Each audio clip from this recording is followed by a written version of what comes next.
नमस्कार, मी पंजाब डक. कारण की राज्य शेतकऱ्याला सांगू इच्छितो की काही काही भागामध्ये अतिमुसळधार पाऊस पडणार आहे, काही ठिकाणी अतिवृष्टी होणार आहे म्हणून अंदाज देण्यासाठी खास करून अंदाज देणार आहे. सर्वप्रथम आपण उत्तर महाराष्ट्राकडे वळू. कारण की उत्तर महाराष्ट्राकडे इकडं त्र्यंबकेश्वर, दिंडोरी, वणीची देवी, त्यानंतर सुरत, त्याच्यानंतर मुंबई, नाशिक, त्याच्यानंतर मालेगाव, जळगाव, नंदुरबार, धुळे, जळगाव, चाळीसगाव ह्या पट्ट्यामध्ये काय होणार, 26च्या दरम्यान काही काही ठिकाणी मुसळधार पाऊस पडणार आहे. म्हणून धुळे जिल्हा, चाळीसगाव तालुका, त्याच्यानंतर जळगाव जिल्हा, त्याच्यानंतर पाचोरा, बोदवड, रावेर ह्या तालुक्यातल्या शेतकऱ्यांनी अंदाज लक्षात घ्यायचा. त्याच्यानंतर नाशिक, मालेगाव, कळवण, सटाणा, नामपूर, येवला, त्या सगळ्या पट्ट्यातल्या नाशिक दिलं तर सगळ्यांनी काय करायचं, ते 26च्या दरम्यान नाशिक, उत्तर महाराष्ट्राकडं काही काही ठिकाणी अतिवृष्टी होणार आहे म्हणून हा अंदाज लक्षात यायचा. अतिवृष्टी झाल्यामुळे वडी नाल्यांना, नद्यांना पूर देखील येणार आहे म्हणून हे देखील लक्षात यायचं. म्हणजे त्याच्यानंतर मुंबईला देखील अतिमुसळधार पाऊस पडणार आहे. त्याच्यानंतर इगतपुरीकडे देखील चांगला राहणार आहे. संगमनेर, अकोले, ओझर, गणपती त्या परिसरात देखील जोराचा पाऊस पडणार आहे. जुन्नर, सिन्नर तिकडे चांगला पाऊस पडणार आहे. त्याच्यानंतर कोकणपट्टी, घाटमाता, म्हणजे रत्नागिरीपासून इतर पालघरपर्यंत ते घाटमाथ्यावरला पाऊस जोरात मुसळधार चालूच राहणार आहे 26 तारखेपर्यंत म्हणून हे अंदाज लक्षात यायचा. पुण्याकडे देखील खूप पाऊस पडणार आहे. पुण्याच्या पश्चिम भागाकडं खडकवासला धरण क्षेत्रामध्ये, लाभ क्षेत्रामध्ये तिकडे देखील पाऊस पडणार आहे. म्हणून एखाद्या खडकवासला धरणातलं पाणी देखील सुटू शकतं म्हणून सतर्क राहण्याची गरज आहे. नदीकाठच्या शेतकऱ्यांना आपण आपल्या मोटर काढण्याची तयारी ठेवावी. त्याच्यानंतर इकडं महाबळेश्वर 21 ते 26च्या दरम्यान खूप जोराचा पाऊस पडणार आहे. काही काही ठिकाणी अतिवृष्टी होईल, मुसळधार पडणार आहे. त्याच्यामुळे कोयना धरणामध्ये पाण्याच्या साठ्यात वाढ होणार आहे. एका दिवस हे कोयना धरण ह्या 8 दिवसामध्ये भरू शकतं म्हणून हे अंदाज देखील त्या कोयना धरणाच्या लाभ क्षेत्रात लक्षात येतात. त्याच्यानंतर उजनी धरण, म्हणजे उजनी धरणामध्ये काय झालं, उजनीला पाऊस, उजनीचं तर कॅचमेंट एरिया इकडं पुणे जिल्हा हे परिसर आहे, तर पुणे जिल्ह्याकडे खूप पाऊस पडणार आहे. त्याच्यामुळं उजनीचं जे कॅचमेंट एरिया त्या परिसरात पाऊस पडल्यामुळे उजनी त्या धरणात देखील आवक येणार आहे म्हणून उजनीवासियाच्या लाभ क्षेत्रासाठी आनंदाची बातमी. त्याच्यानंतर इंदापूर, पुणे त्या परिसरात देखील 26 चांगला पाऊस पडणार आहे म्हणून अंदाज लक्षात यायचा. अहिल्यानगर जिल्ह्यात 26 जुलैपर्यंत चांगला पाऊस पडणार आहे म्हणून अहिल्यानगरच्या सर्व शेतकऱ्यांना अंदाज लक्षात यायचा. ह्या पावसामध्ये कोणताही भाग वंचित राहणार नाही अहिल्यानगर जिल्ह्यातला म्हणून त्यांनी हे अंदाज लक्षात यायचा. पुणे जिल्ह्यात देखील कोणताही भाग वंचित राहणार नाही म्हणून हे देखील अंदाज लक्षात यायचा. त्याच्यानंतर सोलापूर जिल्ह्यामध्ये 26 तारखेपर्यंत पाऊस पडणार आहे, चांगला पडणार आहे. इकडं जसं अतिवृष्टी तितका नाही पडणार पण तुमच्या इकडे पिकाला लागेल तसा पडणार आहे म्हणून हा अंदाज लक्षात यायचा.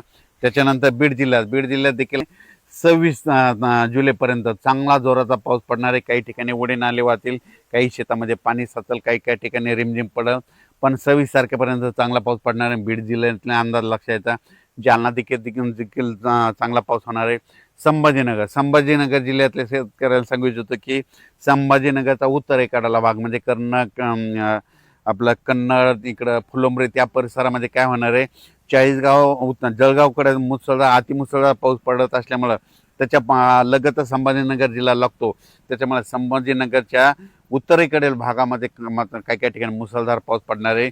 छोटे छोटे जे तळे असतील त्याच्यात देखील पाणी येणार आहे म्हणून हा अंदाज त्या संभाजीनगरच्या सर्व जिल्ह्यातल्या शेतकऱ्यांना लक्षात यायचा. पैठण, इकडं कोपरगाव, आष्टी, कोपरगाव, राहता, शिर्डी ह्या परिसरात बी चांगला पाऊस पडणार आहे म्हणजे त्यांच्यासाठी आनंदाची बातमी. त्याच्यानंतर आपण परत परभणी जिल्ह्याकडे वळू. परभणी जिल्ह्यामध्ये 26 तारखेपर्यंत चांगला जोराचा पाऊस पडणार आहे.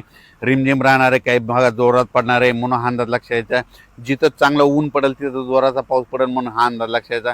26 तारखेपर्यंत परभणी जिल्ह्यात देखील चांगला पाऊस आहे.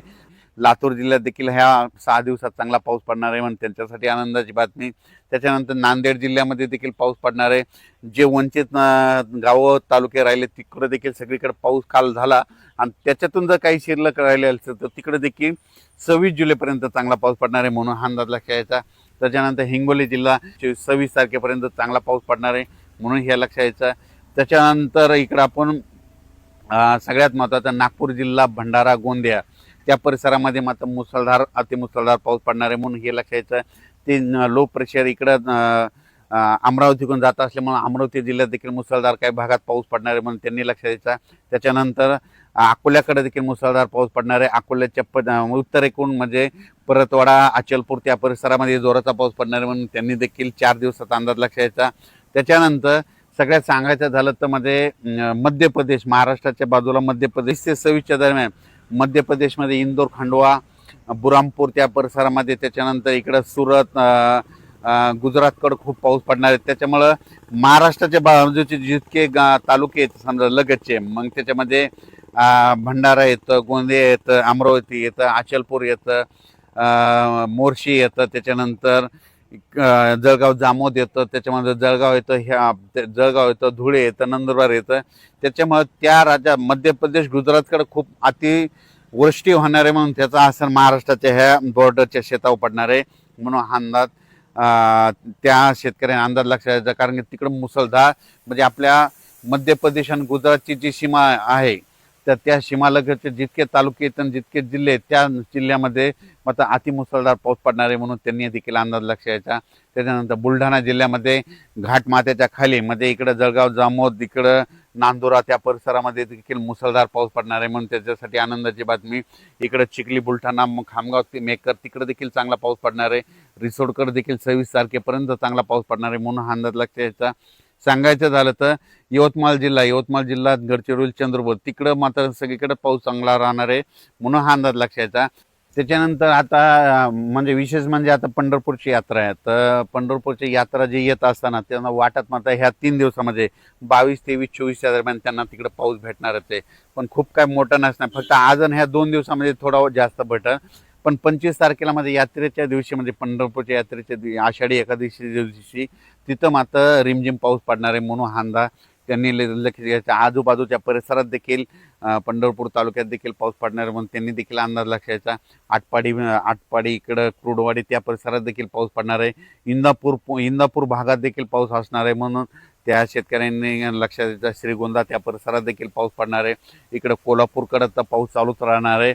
त्याच्यानंतर इकडं सांगलीकडं देखील म्हणजे सध्या हे रिमझिम काही ठिकाणी जोराचा पाऊस असा पडतच राहणार आहे म्हणून सांगली जिल्ह्यासाठी आनंदाची जत त्या परिसरात देखील पाऊस असणार आहे म्हणून हा अंदाज लक्षात यायचा.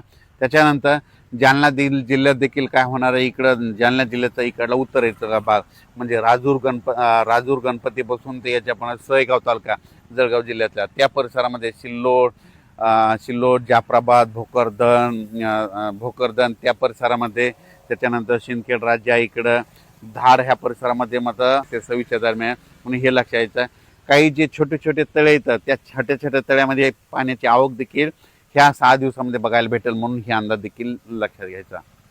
तसे तेलंगणामध्ये देखील तेलंगणाच्या सर्व शेतकऱ्याला सांगू इच्छितो, महाराष्ट्राच्या लगत जे डोंगरी तहसील आहे त्या भागातल्या शेतकऱ्याला सांगू इच्छितो तिकडे देखील चांगला पाऊस पडणार आहे.